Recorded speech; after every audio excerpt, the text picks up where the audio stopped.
राजस्थान की तपती हुई सुबह थी। रेगिस्तान की हवा में खुरदुरापन था, लेकिन वहीं दूसरे तरफ नथद्वार में बसे श्रीनाथ सेठ के मंदिर के बाहर भक्ति की ठंडी धारा बह रही थी। उसी भीड़ में एक दुबला पतला थका हारा आदमी धीरे धीरे मंदिर की सीढ़ियां चढ़ रहा था। उसका नाम था राम किशन। उसकी आंखों में चिंता थी, कंधों पर बोझ था और दिल में बस एक ही आस, मेरा श्रीनाथ मेरा साथ नहीं छोड़ेगा आखिरी क्षण तक। लेकिन उसे क्या पता था, उसी दिन से उसकी जिंदगी करवट लेने वाली है। राम किशन नाथ द्वार के पास स्थित गोकुलपुरा गांव का एक साधारण सा किसान था।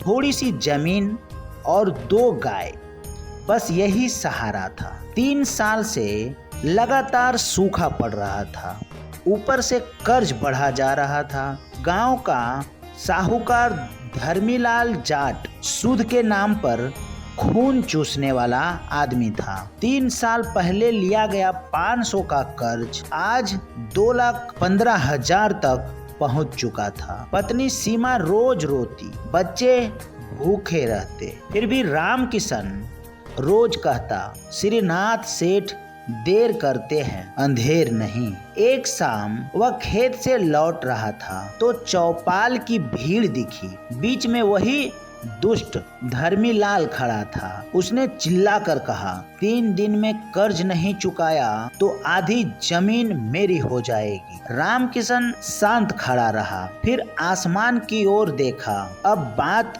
तेरे ऊपर है श्रीनाथ। उस रात एक तेजस्वी बूढ़ा साधु रास्ते में मिला। साधु बोला, क्यों चिंता करता है किसान, सूर्योदय तक जो होगा स्वीकार कर ले। और वह साधु हवा में विलीन हो गया। अगली सुबह अजीब घटना। राम किशन की सबसे प्यारी गाय गंगा गायब। बहुत खोजा, नहीं मिली।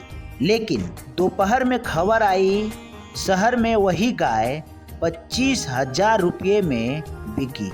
सब हैरान। अगले ही दिन धर्मीलाल के घर चोरी, लेकिन सिर्फ नकली सोने की ईंटें गायब थी, जिससे वह गांव वालों को ठगता था। लोग नाराज हो गए। धर्मीलाल चुप।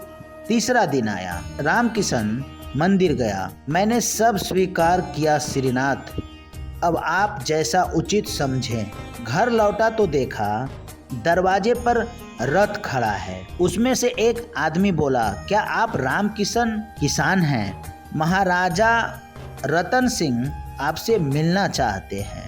महल पहुंचते ही वृद्ध राजा बोले, 3 साल पहले तुमने मेरी बेटी राजकुमारी देविका को जंगली जानवरों से बचाया था। यह 2,20,000 रुपये तुम्हारे कर्ज और बेटी के विवाह हेतु स्वीकार करो। राम किशन भावुक हो गया। राजा ने बताया, आज सुबह नीले वस्त्र वाला एक युवक आया, जिसकी त्वचा में नीली आभा थी, माथे पर मोर पंख था। उसने मुझे याद दिलाया कि तुम्हारा उपकार चुकाना है। राम किशन कांप उठा।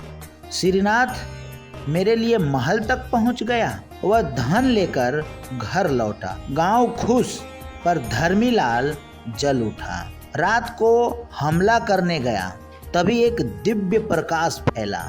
नीले वस्त्र वाला युवक प्रकट हुआ। उनके माथे पर तिलक और मोर पंख, आंखों में करुणा और तेज। वह मुस्कुराया, धर्मीलाल, अत्याचार का फल यही होता है।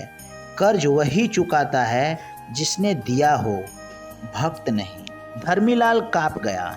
आप कौन? युवक प्रकट रूप में बदल गया। नाथ द्वार के श्रीनाथ सेठ। उन्होंने राम किशन से कहा, तूने भरोसा रखा, मैंने कर्ज चुकाया। तूने समर्पण किया, मैंने सम्मान लौटाया। प्रकाश की लहर फैली और वे ओझल हो गए। अगली सुबह धर्मीलाल ने घोषणा की, मैं कर्ज का व्यवसाय छोड़ रहा हूँ। जिसने कल रात मुझे माफ किया, मैं उसके सामने नतमस्तक हूँ। राम किशन की जिंदगी बदल गई। जमीन उपजाऊ हुई, गायें बढ़ी, बच्चे पढ़ने लगे और उनके घर शाम को भजन गूंजने लगे। श्रीनाथ सेठ कृपा करो।